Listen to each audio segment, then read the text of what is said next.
Seems legit. Everyone, today's extra quick video is how to make this glorious strap. So stay tuned. Right. So the first thing I did was I have cut out all of these and I have glued 2 together. So you have to cut 40 to make 20 of these so that you have 10 on each side. Now obviously you can change your measurements, but this is what I have done. Because I was very low on this leather, I did cut them out individually. If you have the option though, definitely cut them out pre-glued because you have less cutting. So anyway, I have 20 of those which have dried. Then I also, and I've done this off screen because I didn't want to wait for the glue to dry, this is 20 inches long and 2 inches wide. And then down here, it's 3/4 of an inch wide. And then I've just kind of tapered it at both ends. So you can taper it as much or as little as you like, or you could have like a cutout and have a jagged edge if you prefer. This is what I've done because this needs to go into the hardware and then up a little bit so that we can press that it down. So that's what I've got. So now I'm just going to top stitch all around this. So we're about to do a lot of top stitching. So bear with me on that. So I've got the presser foot on the inside, so it's sitting on the leather. And then I'm just using the edge of this as a guide to stitch along. Now I'm not going too fast because I don't want it to smooth. Moving is bad.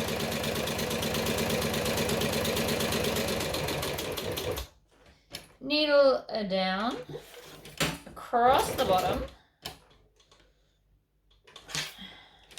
You can also use double-sided tape to glue, like to put this together. But I used like a shoe repair glue that I got from my supermarket because I don't have a big tub of leather glue because I don't use it often enough. So you can get leather shoe glue. Let me get the packet and I'll show you. Just get back to the start, lock off all those stitches and trim off those tails. Right, so we've stitched around that one. Let me get the glue.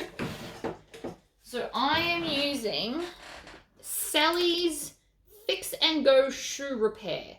Now the reason I'm using this is because it's strong, but it's still flexible, so it's not going to make it weird and crunchy like super glue would. So this is what I've used to stick all of my little doodads together. So now we have to top stitch them. Now the top stitching is not just for prettiness, although that does help, but it's also going to give another like layer of strength and stability because the thread isn't going to stretch. So you always want to start up the top here on a straight bit because that will be hidden. So I'm going to start at the top. Now these take forever to sew. Which is why I only do 10 on each side. It's a good accent without having to do this a lot. Now, if you've glued them really, really well, you can probably skip the stitching, but I really do like the look of the stitching, so I will be doing it.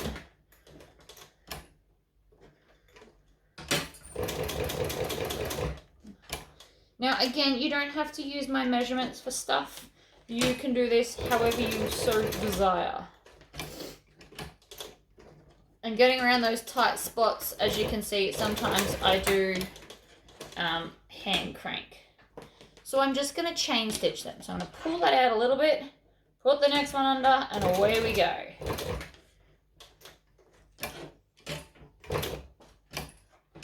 And I keep lifting up that foot so that it will turn. And I make sure I get like the middle point and then pivot out so that it's looking nice.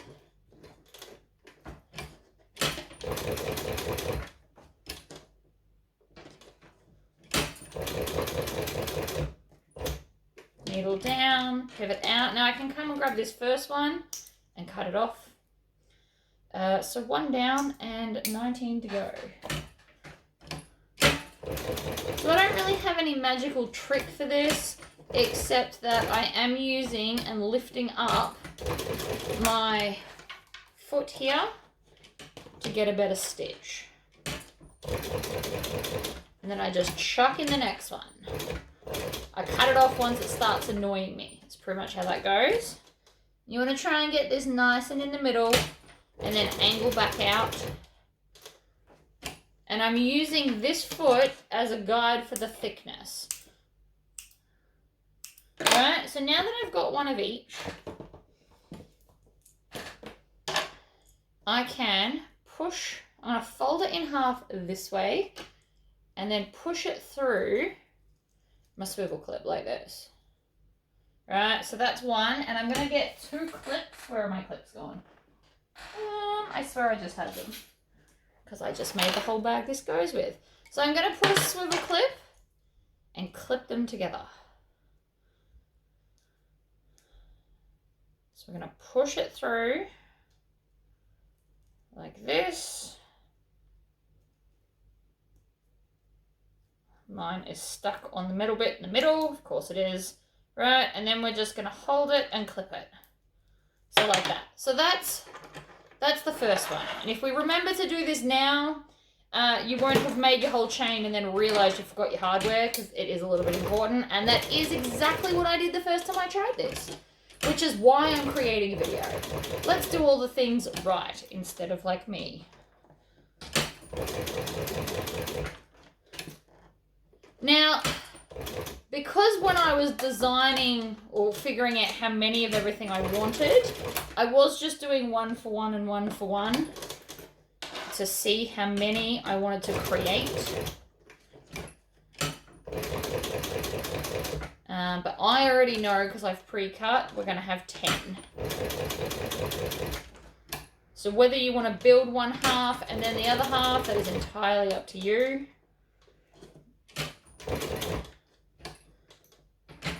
But just don't put the join at the skinny point, because that's the bit you will see. Okay, trim off those tails. And then we just grab this, fold it in half this way so that it goes through easier, like that. And then take that clip off and add it to the next one.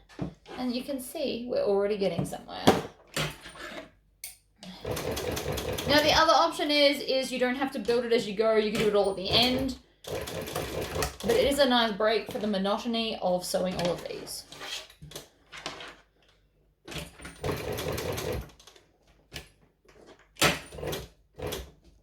I do plan on doing this in vinyl. I have some ideas in my brain. Somebody has made a cut file for like a Cricut, or it's an SVG, so you can use it on any cutting machine. Scan and cut, Cricut, Silhouette, whatever you've got going on. Which means you wouldn't need the press like I do. I have never had great success with my cutting machine and cutting like vinyl. It could be I'm doing something wrong. It could be because it's an older model and it doesn't love it as much. Dunno.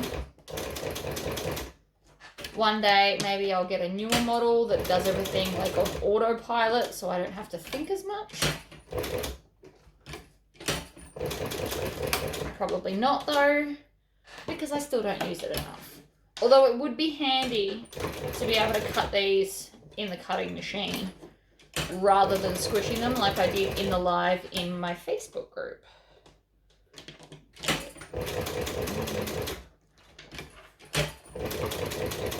Although it is quicker to squish them than hammer them, which is what I did the first time. I literally had a rubber mallet and had to bang all sections several times because I never wanted to hit it too hard in case I break the mold.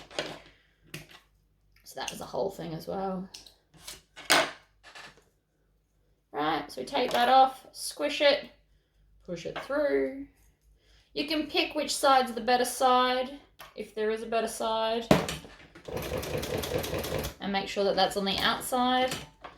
If you're going to make these two-tone, what I would suggest is that you do like one colour on each side and then do them opposite, so it's got a cool colouring going on. Oh, I shouldn't have cut that off. See, I get excited about this bit. So again, squish it through, grab it up, and see how all the back stitching is going to be here. So it's going to get lost. See how we don't see any of the back stitching? It's fabulous. And we won't see it at the end either, by the way. Okay. You'll also notice I'm not back stitching at the start because I can just run over the same stitches because we're going all the way around. It does work out better to do it that way. For me, at least. I'm also on this machine because I want the walking foot. Needle down in that central spot.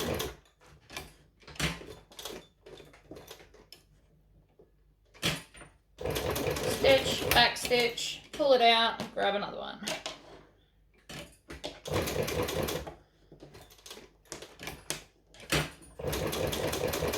So I have to do 20 of these. I have only done 6. So it is probably ultimately quicker to sew them all and then stop and put them all through their loops and hoops and stuff. So let's try it that way, see if it's quicker. It's not as much fun, I'll tell you that right now. It's way more fun to sew it and then add it. But for the sake of efficiency testing,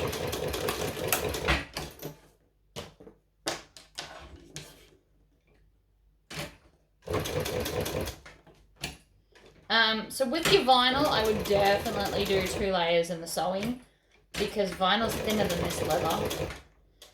And you don't want it to overly stretch. So currently I'm putting this on Temptress instead of the adjustable strap with the cool thing that I did. I have opted for this in leather because I think it's fabulous.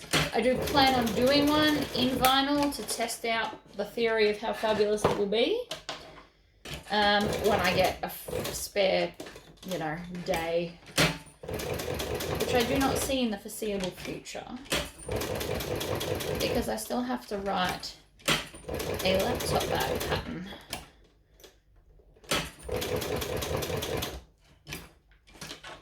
Cut this one off. Okay, so it is definitely quicker to cut them all now and then I'll put them through the loops later. But I want to show you the finished so I can show you how I finish the strap off. This one's got a digit. Oh no, that's that one. That's right.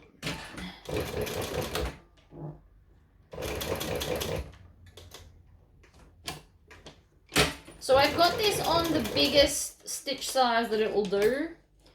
It doesn't do the full 6 mil like it says it does, but this is on 6.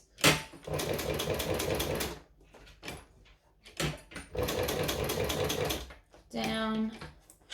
So basically I wait till this one's in front before I cut it off because it's the easiest way to do it.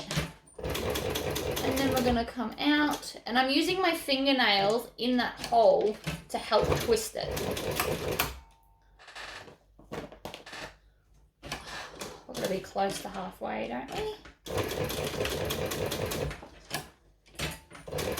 So yeah, I ended up manually cutting 40 of these shapes, gluing them together, and I glued them together yesterday because I knew I was making this bag today so that the glue had plenty of time to dry. I didn't put a lot on, I put like a very thin coating, and mainly in the center because I didn't want it to ooze out the ends. So I got it close-ish to the edge because obviously there's not a lot of gap anyway, but I just made sure it wasn't oozing out because you don't want that either. If you wanted to go to the extreme, you could edge coat all of these. I'm going to take my watch off because it's hurting me. It's pushing against here. Love my watch, but it's just not practical for what I'm currently doing. Needle down, pivot round, down, pivot. Lots of pivoting and moving. And you'll notice I've got to have my fingers quite close to this. Chop off the tails. If I chop off all the tails now, when I throw it in later, I can just build it.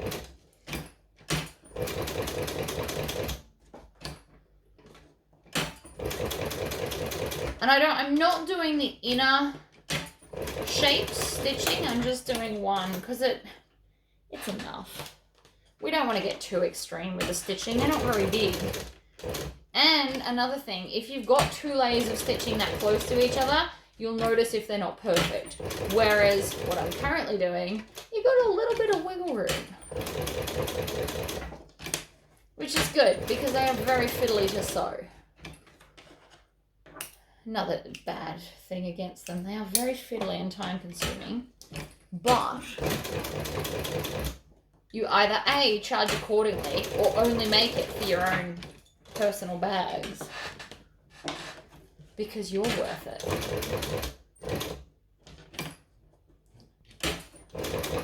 So this machine doesn't have a knee lift, it has a foot lift. So I have to keep changing my feet back and forth. If it looks like I'm doing like a bit of a dance, that is why. Tail in the tub. Needle down because it wasn't before I pivot out.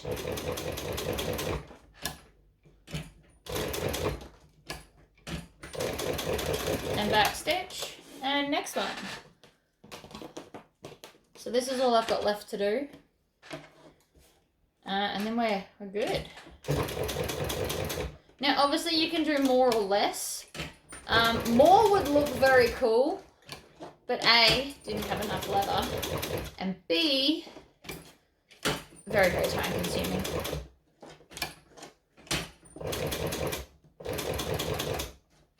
So far this is a 16-minute strap and we're still not done. And that's not including the cutting and gluing. But I've essentially done 16 minutes of just sewing.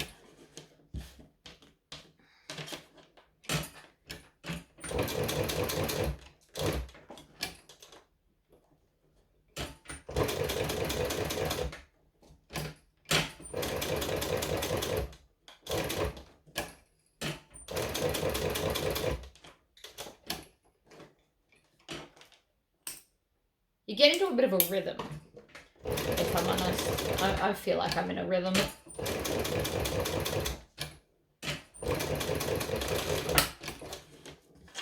Three to go. Then we can build it, and we need 2 rivets to set it, and we're good.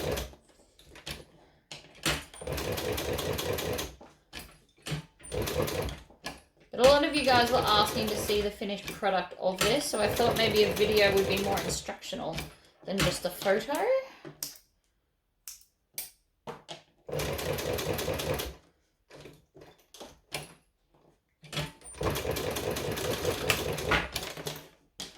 At least we get to start on a straight bit. We all know I love to start on a good straight bit, and it just works out that that's the best way to do this.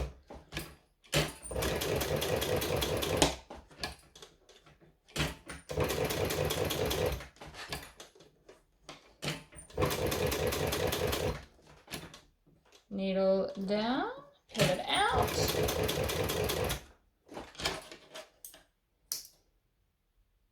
Trim, trim. Oh, home stretch, last one.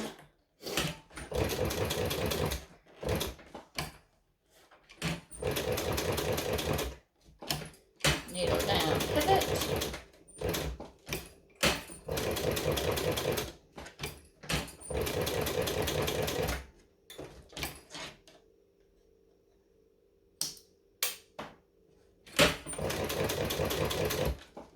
Alright, and back to the start and back stitch. Oh, got them all. Excellent. Let's take this off so that we can see. And yes, I'm back in my comfy pants. I like to sew in comfy pants because I like to be comfy. It's funny about that. Alright, so now that I've got these, I'm just going to keep building them. So there's a couple of ways you can do it. You can do 1 for 1 for 1, or you can just make 2 piles like this and then put them all on each one. So that's for that one, and this is this one. So now I'm just gonna grab it, bend it over. I'm not trying to put a permanent dent, but I do have to bend it over to get it in. Like that, and then in, and like that. So see how we're starting to get it? Now it will get a little bit longer. It's not so much that it'll stretch because of all the stitching and the double layering and the glue, but just, you know, they pull so they're flat and even. And I torture my bag. I'm not gentle with it. I throw it around. I fill it probably over full. And so far it's still fine. So that's a really good thing. All right, so that's one side. So then we're going to take one end of this and put it through the hole like that. And then it just bends over like that.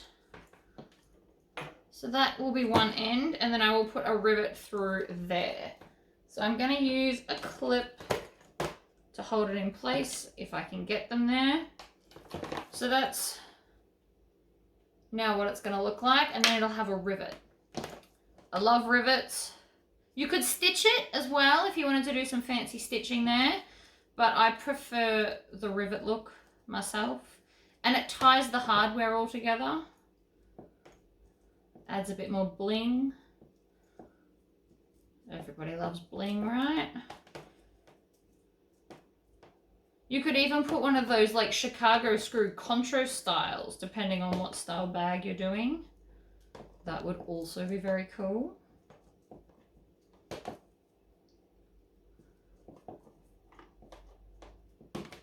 So again, you get into a bit of a mode with this. And my husband just got home. That was wickedly good timing. All right. So again, now we need to make sure that it's going in the same way so that the fold under part will be on the same side. So it's up there, so it's down there. I'm going to readjust and get the rivet press, and then we'll finish it up. I've sent hubby to the shed so that I can finish this. So take the clips off. Just smush it around until you're happy. And then I'm just going to punch through all the layers. Making sure that it's even, because that is obviously very important. Squish it down. Then I'm going to get a rivet and push it through the two holes. Now, leather, I personally have found, is harder to push rivets through because who knows why. It doesn't punch a bigger hole, or it stretches, or whatever it's doing. And then I'm just going to squish that like that. And that is one side done. Come to the other side. Now is the hardest part because you want to try and make it even, or at least as even as you can. So I'm going to line that up there and squish, rivet through both layers. Now this again is where my nails come in handy. Although I might have to extra squish that hole because it's not working out for me. You can always second press the hole. So I'm using my nails to really kind of push that down so that the cap will fit on, because that's important. If the cap doesn't fit, it's not going to work. And you might need to buy ones with longer posts depending on how thick you're going. But that is now the strap done. So it's got the swivel clip and all of the fabulous parts all the way down. And that's how I make mine. Now, obviously, people do it different ways. You can do more of these. It would look cool. You just got to factor in your time and stuff. But that is the strap all done. Thank you for joining me. I'll see you guys next time. Bye.